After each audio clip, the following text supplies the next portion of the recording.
Hey guys, and welcome to Armchair Conversations with Rob.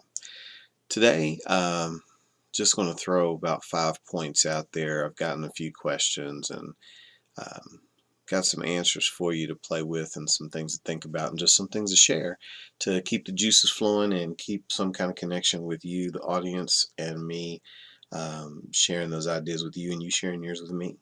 I got a question about thinking, about old ideas and creativity and things related to that. And so I want to do a quick hit on this one. A lot of times, the things that we do are kind of on autopilot. Matter of fact, we're probably on autopilot most of the time in our lives. And what do I mean by autopilot? Um, okay, here's a good example. You have a doctor's appointment today, and you normally go to work. They're in the same general direction, but instead of going to the doctor's appointment when your brain is out to lunch and you're in traffic and you're on the hands free and you got the music going and you're looking at traffic and everything else, instead of going to the right where you're supposed to head off to go to the doctor, you go to the left, get on the on ramp, and you're going toward work. That's an example of autopilot because it's kind of like a practiced habit. Okay. Um, Autopilot means a lot of other things to me too, though. So let's armchair conversation it a little bit. Autopilot also to me extends to things that you do every day that you've always done. Uh, you might go to the same place every day for lunch. You might go to lunch at different places, but only order a limited number of things on the menu. Um, for me, it's also a way of reacting to stimuli. Okay, in other words, a way of reacting to things that happen automatically. Here's a good one, and I've got to try to stop this one. When you say the same thing every time when people ask you how you're doing, how's it going, and you say it all the time, and it isn't necessarily true that day, but you say it all the time, like, "Oh, I'm just surviving. Oh, I'm hanging in there. Oh, I'm all right. I'm just fine. Or how you doing? I'm okay." When maybe you don't feel okay. Mine, unfortunately, is not bad for an old man. So anybody that knows me is like, "How you doing, man? Not bad for an old man." Okay, I have said that so long that it is automatic reaction most of the time when people ask me how I'm doing, and I'm trying to catch myself doing it. So those of you that know me that see this talk, remind me to stop saying that, or remind me to try to start saying something else in a playful way. Don't be mean to me, but you know what I'm saying. So those are things that I mean by autopilot. Another idea, another point as far as autopilot is when you react to something that has nothing to do with you. Um, because you don't like people with their pants sagging down. Okay, instead of leaving it alone, you have to say something, you have to think something, you have to react to them in a negative way. You got to shoot that nasty glance. You got to say something derogatory in your group, or even in your own head. Um, and you do it every time you see that, or you do it every time that somebody makes a mistake, or you do it every time that someone does something that you would prefer them not to do. I want to challenge you on that one because you know what? That ain't got nothing to do with your life. Not one thing. That man across the street's pants sagging down ain't gonna keep you from your goal. Not one whit, not one jot, not one tittle. So why the hell do you care? Because he's doing something that he shouldn't be doing. According to who? That's autopilot.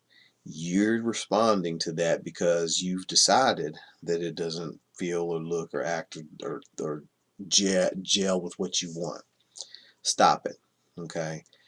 And we do this autopilot thing all the time. We do it, and it's kind of a waste of time in those cases because what does that got to do with your life? Nothing.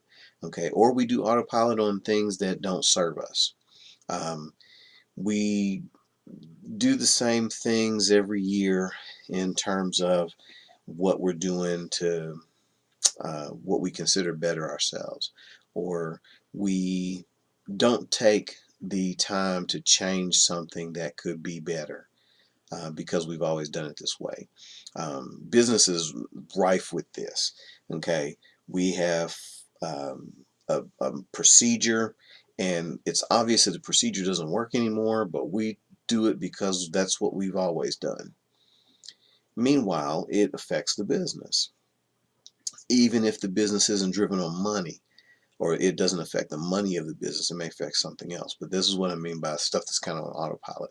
So to me, autopilot is using old ideas, even when they don't serve, or using old ideas when they could be refined. It's also something that lacks adaptive and creative thought.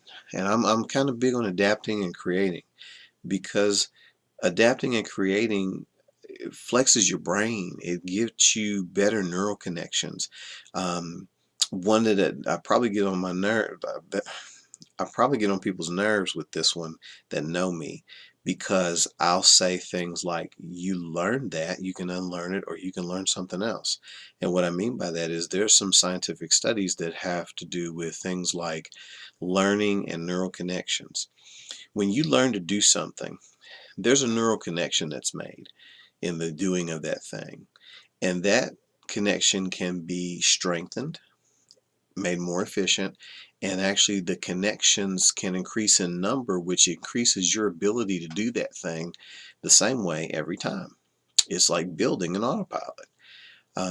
And again, don't get the feeling that I'm against autopilot. I'm against autopilot when it doesn't serve, or when you need to turn it off sometimes. Back to the neural connections. So you've got these neural connections that you're building and strengthening to do this thing, and then this thing becomes a type of autopilot, and you do it all the time, or you do it constantly in response to a certain stimulus. Um, and then you get to a point where you kind of forget about it and it just happens, and that's autopilot. Whereas if you actually actively try to erase it or change it, you might find that to be difficult, but it's not impossible, because just like it took the effort to learn it, it takes effort to learn something else to replace it. Okay. And just like you developed that over time and it became more efficient at you doing that, the same thing happens when you replace it with a better autopilot habit. Okay. So that was one of the things that I had gotten a question about and had talked with some people about, because we do it with damn near everything. And I'm saying that autopilot in and of itself is not bad, but you can learn to do an autopilot that actually is productive for you.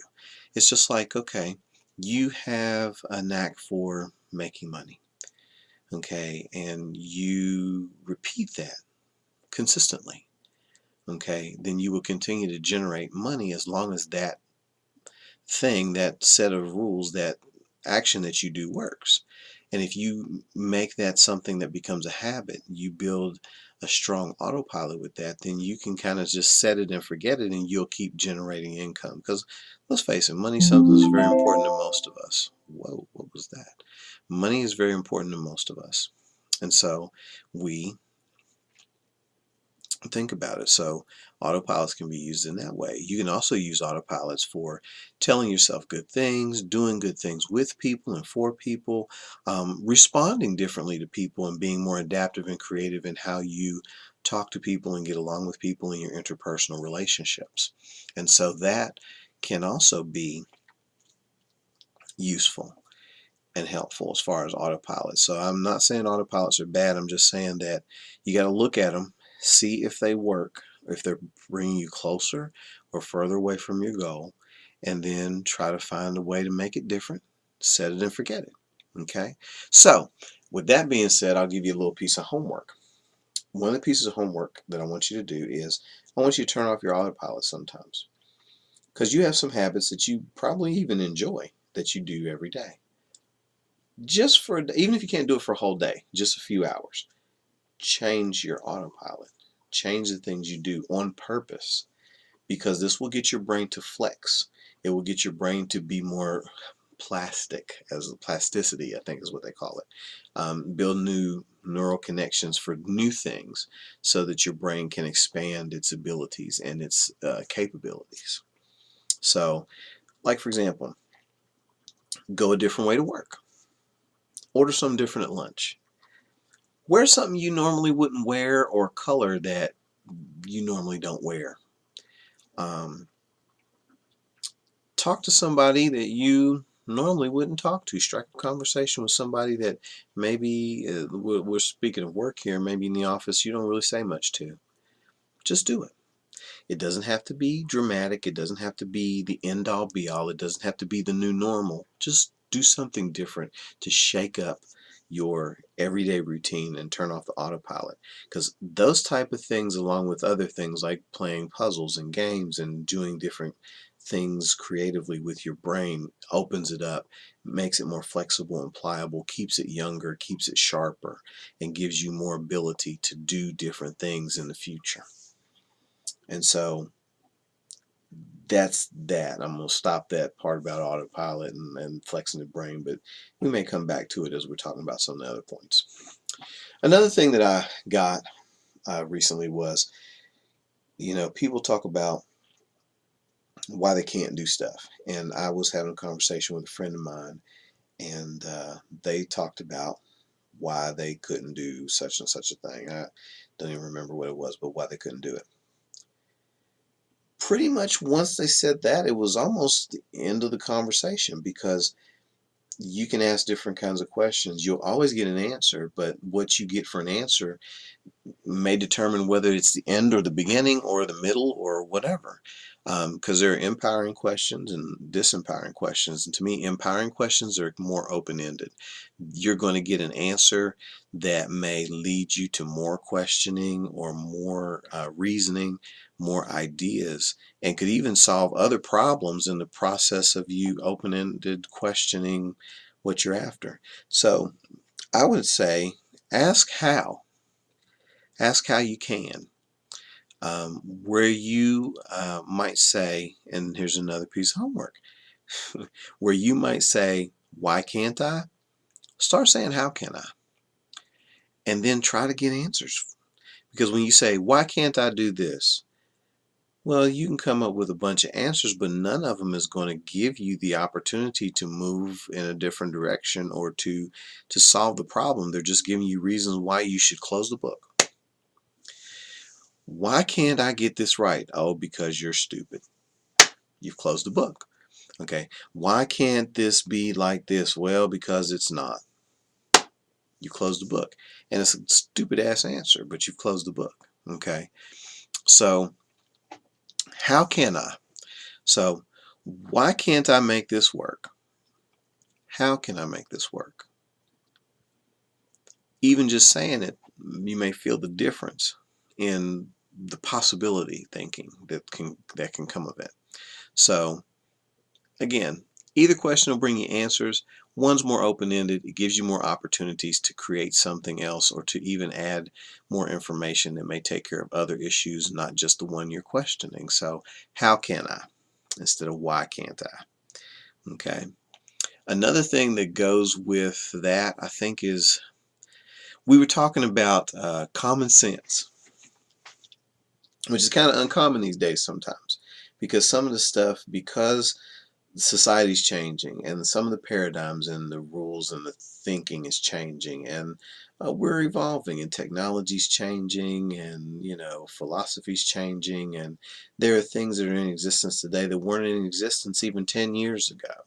And so we're challenging a lot of things, and we're breaking rules that have been long-standing for generations, but we're also going to have to understand that some things don't change. Okay? So some things you got to use just common sense on. Okay? Because the effort that it takes, okay, to make it work against the grain isn't really worth it or efficient. And 9 times out of 10, it's a result of ego, which is another thing that we had talked about. So let's play with that. Using common sense. You can't increase by subtraction. Okay, that's common sense. Okay, you can't make more of something by taking it away. You cannot move forward walking backwards. And that's one of the ones where I'm talking about you got all this complexity where you can make that work, but it ain't worth the time and the effort, because you're wasting time you could be using to ask how can I on something else. Okay? So use your common sense. Okay? And sometimes that involves your ego when you use your common sense in a non-common way. What I mean by that is the reason why sometimes we do complex ass things to make something that normally was common sense not work or to work is because of our ego. And ego's good and it's healthy, but you got to temper it. You have to know when you're doing something with your ego that's healthy to push you forward, and when you're doing something with your ego just to make yourself feel good. And typically one way you can always catch it is because it's at the expense of something else. So like if you always have to be right at the expense of being useful or something actually working because you just have to be right, then okay, ego needs to be tempered. If you have to be in control all the time, even when it's not necessary and you're not even being challenged, your ego has to be tempered. And so that's another one for another day, and that's a real complex subject because people get kind of touchy about that one. So we'll save that one for another day. Um, Another thing I want to touch on is one of the new rules, which is really an old rule, which is walking your talk. Okay, doing you, really. I mean, if you don't like something, you shouldn't change it for the sake of convenience when secretly you feel differently. Okay, and it's not saying that you can't evolve and change and drop things that don't work. Okay, but it is saying that you have to stay true to yourself. Okay, and then I'm going back to something I want to touch on is keeping it real and all this stuff, especially amongst my people in the community. Um, but again, walking your talk and doing you means that if you don't like something or you support something, you need to support it. You may not be the person marching in the streets with the sign, but you will be the person who supports it, even in the smallest, gentlest, and even in secret ways. Okay? Don't say you're for literacy amongst children and never put a penny in the damn box on the grocery store lines. You've seen them. They sit on the counters and it says, put change in there for the kids. Or, don't say you support things like Ronald McDonald House and say, well, because I buy hamburgers, it's going to support that. Put some change in the thing, okay? Sign a card once in a while. If you believe in helping the homeless, get your ass to the soup kitchen, okay, and hand out soup, okay, or help them or bring them clothes or do things to support your community, okay? People always say, "Oh, I support this, I support that." Get your sideline, forgive the French, but get your sideline ass to the front line and quit talking the talk and not walking the walk. Okay? That's why when you hear me, I don't say a whole lot of anything because I know you got to get out and walk that talk, and for two reasons. One, because it's authentic and it's you, and you have to do that just for your own edification, if nothing else. And two, credibility. Okay? And here's a quick example. It's easy. I can't tell you that I am a certain type of religious figure and that we have certain rules and I espouse those to you highly until the cows come home, and then turn right around and tell you a dirty joke or take you to the porno movie. Okay? If that's against my religion. Okay? And this way I'm not picking on any particular religion, but if my religion says that these things are not allowed, if I'm to follow it and be considered a good follower, then I can't then break my credibility by doing the opposite of that and expect you to respect me or to hear what I have to say or to be willing to support my cause. Okay? Credibility. Okay? You can't tell me that that's not important. So think about it. But anyway, so we talked about autopiloting a little bit and changing it. And so, like I said, the homeworks that I wanted you to take away from this one just for play is take a day and turn off your autopilot and do some things or a bunch of things different than you've been doing every day, um, on purpose. Like I say, just to get your brain's juices to flowing again. And you can think and be creative. And you may come up with some stuff that you like now that you didn't like before. Okay. Then the other one that I was talking about was instead of why you can't, figure out how you can. So instead of saying, why can't I? How can I? Just for a little while. I know it's difficult. Play with these things. But these are some of the questions that I got asked, and I've been talking about with some people, so I thought I would share. And again, questions, comments, statements, because I don't believe in stupid statements, just statements. Um, Give me some feedback. Like it if you like it, hate it if you hate it. Do what you got to do. Be you. Anyway, thank you for sharing my armchair.